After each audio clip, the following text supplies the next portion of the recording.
Hi, and welcome along to AFTV Transfer Daily, the show that keeps you up to date with players that have been linked with a summer transfer move to Arsenal. Looking forward to the weekend when Arsenal take on Chelsea in that Mind game for the Mind charity. By the way, brilliant charity. We've seen so many examples over the past week about mental health and how it affects us all, especially during this lockdown. So that's a great charity. And highlighting a problem that is prevalent. You know, sometimes we don't want to talk about it, but it's prevalent. So I think it's great that they're doing these games. Arsenal taking on Chelsea on Sunday. Ben White playing in the game, maybe? I don't know. We'll have to wait and see. Probably not, but maybe announced on the pitch, £50 million signing. But yes, looking forward to that game at the weekend. We do know that we need a creative midfielder, and Arsenal being linked heavily today to Bruno Guimaraes of Lyon. Now, he's 23. He's valued at around about £30 million, 25 to £30 million. And he's a very, very good player. He's been described by people. I've seen some descriptions as the new De Bruyne. The new Cazorla, you know, these are very, very high praise indeed. But by those descriptions, you can tell what type of player he is. He's, you know, two-footed playmaker, very skillful, very technical, very creative, which is something that Arsenal are desperately in need of and desperately lacked. A creative midfield player. We had it when Odegaard came in briefly last year. If we don't get this type of player in, we're going to be missing that for the new season because we don't really have that type of player in our midfield. He's currently at the Olympics. He's a teammate of Gabriel Martinelli, of course, with Brazil at the Olympics. So I don't expect anything to get done until that's completed, which it will be completed very soon. And yeah, Arsenal heavily linked with him. They were previously linked with him in January 2020. I remember, you know, talking about him previously and how Arsenal were interested in him. But he ended up going to Lyon. And we know that right now, a lot of these French clubs are in big financial difficulty. Every single one of them, really, apart from PSG, who can swallow the fact that, you know, this season finished early. There's been a TV deal that they had over there in France that's collapsed. So this is the only reason you're seeing teams like Lyon willing to sell players that are real top players. Now, Arsenal have apparently made contact with Lyon over him. They're interested in him. Listen, they'll be interested in a few players like this. They're still interested in, you know, Odegaards and Madisons and people like that. But I think it's a recognition that they know they need a creative player. Could Guimaraes fit the bill? Would love to hear from you guys in the comments. Is he the type of player that would fit the bill, would be able to do that creation in midfield? And at 25, 30 million, you know, it wouldn't be a bad price. What about Luiz Martinez? We've spoken about him a few times this week. He's been heavily linked with us.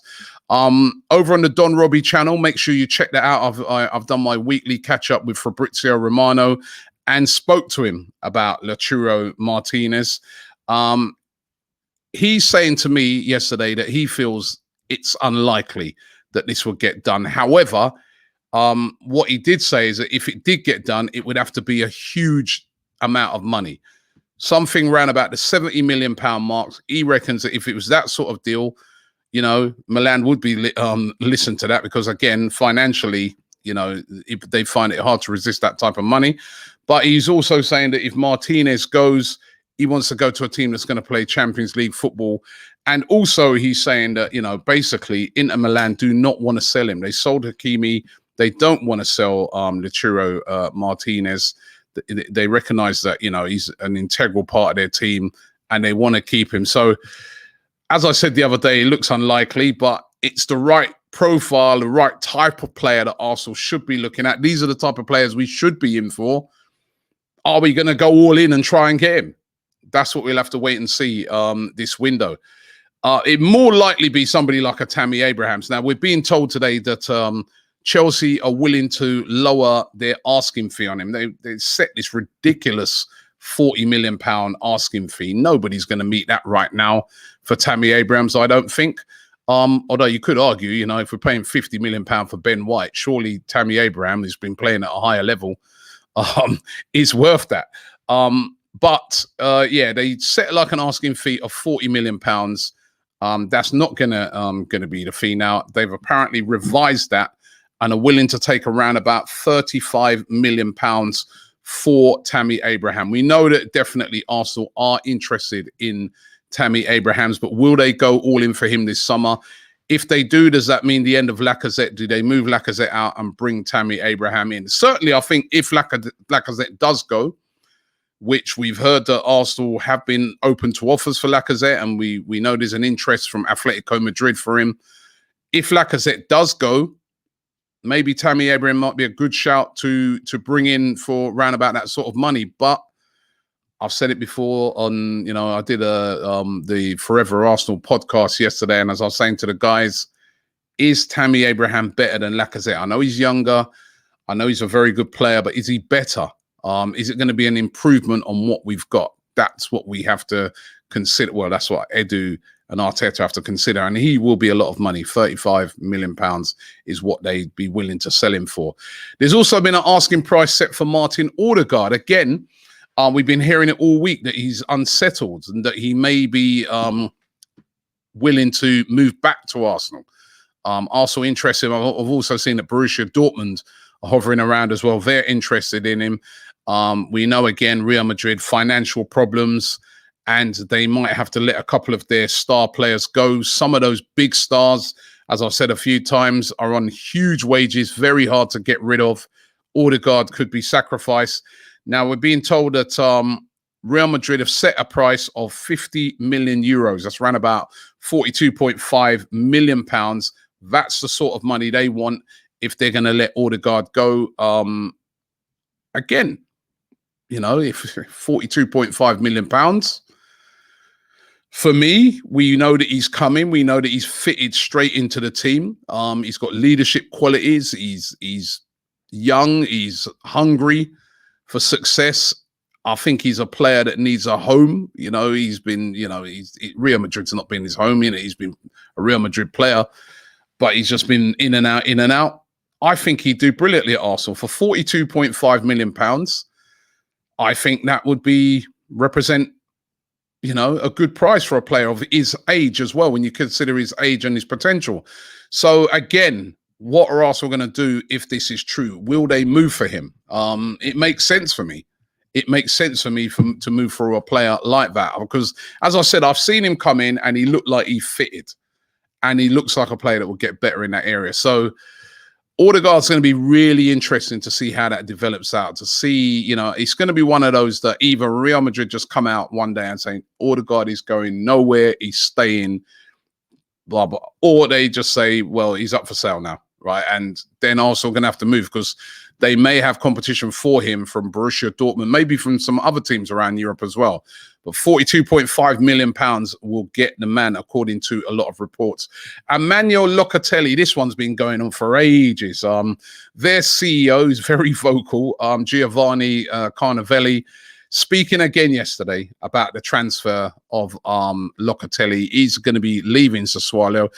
Now, we all know, I don't have to keep repeating it, Juventus is where he wants to go. Juventus are the team that's negotiating to get his transfer done, but they've been trying to negotiate and say, you know, loan deals, 2-year loan deals with money at the end, and the CEO is not having it. Mr. Carnevale is saying nope, and he's actually come out and said, if I don't get a proper offer for him by the 8th of August, we're not selling him at all. He's staying. So this is alerted Arsenal. They know that, you know, apparently Arsenal have put an offer down on the table previously of over 35 million for Locatelli, but we know Locatelli wants to go to Juventus.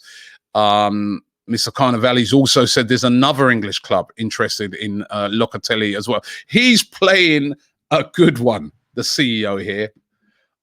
Is he playing off the Arsenal thing to get Juventus? Well, I wouldn't even say is he. He obviously is doing that. You know, he's using Arsenal here. Whether Arsenal went in with this bid or not, Arsenal showed a big interest in him.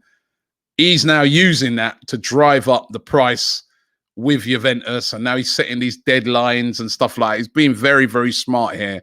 He knows that the player wants to go to Juventus. It's probably going to be Juventus bound, but he wants the money, and Juventus don't want to pay the money. Juventus, another one of them teams that don't have a lot of, ready cash to throw at players. Again, they've got huge wages. Remember Ronaldo's wages alone.